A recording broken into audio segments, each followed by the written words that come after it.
देखा बेटी, अपने मायके में तो तुमने बहुत गरीबी देखी है, लेकिन अपने ससुराल में तुम्हें थोड़ा सा सुख तो मिलेगा। पता नहीं माँ, किस्मत में क्या लिखा है क्या नहीं, वो तो अगले घर जाकर ही पता चलेगा। देख बेटी, तेरी माँ गरीब है इसलिए उसने तेरा ससुराल भी ऐसा ही देखा है, लेकिन तेरा पति अच्छा कमाता है तो सुख से रहेगी। माँ, मुझे आपकी बहुत याद आएगी। भले ही गरीब दिन देखे हैं, लेकिन हर दिन आपके साथ गुजारा बहुत ही सुहावना था।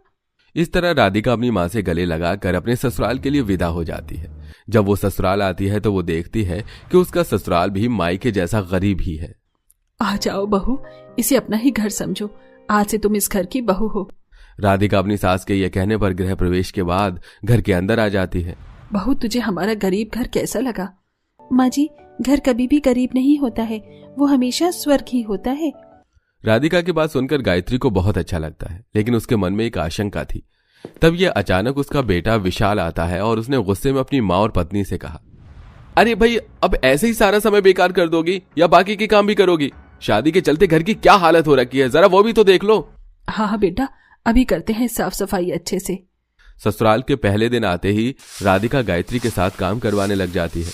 दोनों सास बहू मिलकर घर को अच्छे से संभाल लेती है। इसी के चलते गायत्री अपने बेटे विशाल के पास जाती है और कहती है, बेटा, जितने पैसे तूने दिए थे उसमें मैंने थोड़ा थोड़ा करके गुजारा कर लिया, लेकिन अब घर में बहू आ गई है तो घर की जिम्मेदारी भी वही संभालेगी। अब से घर का हिसाब किताब और लेन देन उसी के हाथ रखना। ठीक है, मुझे क्या है, जो मर्जी है वो चलाओ। विशाल ऐसा कहकर राधिका के पास जाने लगता है। इतने में गायत्री अपने मन में सोचती है, बहू के हाथ में पैसा देगा तो थोड़ा ज्यादा ही देगा, माँ के हाथ में पैसा तो कम ही देता है मेरा लाडला बेटा। लेकिन विशाल अपनी माँ के सोचे हुए से भी अलग करता है। जहां वो अपनी माँ को हर महीने 3,000 दिया करता था, वो अपनी पत्नी राधिका को 2,000 रुपए देता है। इतने पैसे में तुम्हें रोजाना का खर्च निकालना है, पूरे 1 महीने का, और हाँ, किसी चीज की कमी न रहे, तभी पता चलेगा कि तुम एक अच्छी घर गृहस्थी समझने वाली औरत हो। राधिका अपने हाथों में 2,000 रुपए देखकर हैरान हो जाती है। वो सोचती है कि 2,000 में तो एक हफ्ता नहीं चल पाता, तो वो 2,000 रुपए में पूरा महीना कैसे चलाएगी। उधर विशाल वहां से चला जाता है, जिसके बाद राधिका अपनी सास से कहती है, माँ जी, अगर आप बुरा न मानो तो मैं एक बात कहना चाहती हूँ।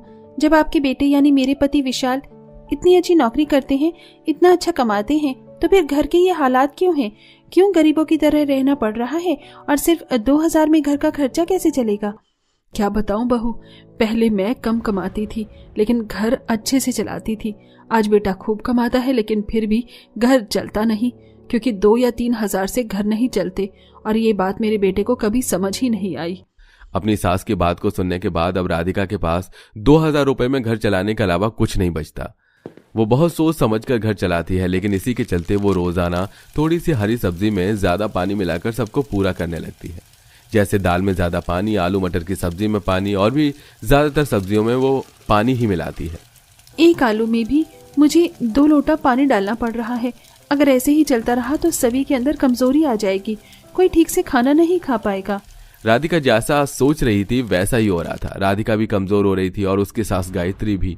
बहू, आज तो फिर से पानी ही पानी दिख रहा है सब्जी में।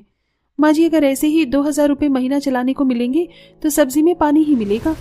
यहाँ दोनों सास बहू घर खर्चे से परेशान थी, तो उधर विशाल अपने ऑफिस में दूसरे की तरक्की देखकर जलने लगा था। कांग्रेचुलेशंस विवेक, तुमने तो बॉस को अपनी उंगलियों पर नचा लिया, लेकिन तुमने ऐसा भी क्या जादू चलाया जो तुम्हारी पोस्ट बढ़ गई? अरे बॉस के आगे पीछे तो मैं भी घूमता हूँ, लेकिन उन्होंने मेरी तो पोजीशन कभी नहीं बढ़ाई। मैंने कुछ नहीं किया, मैंने तो बस अपनी नई बहू के हाथों का खाना बॉस को खिलाया, वो भी उनकी पसंद का खाना। वैसे हमारे बॉस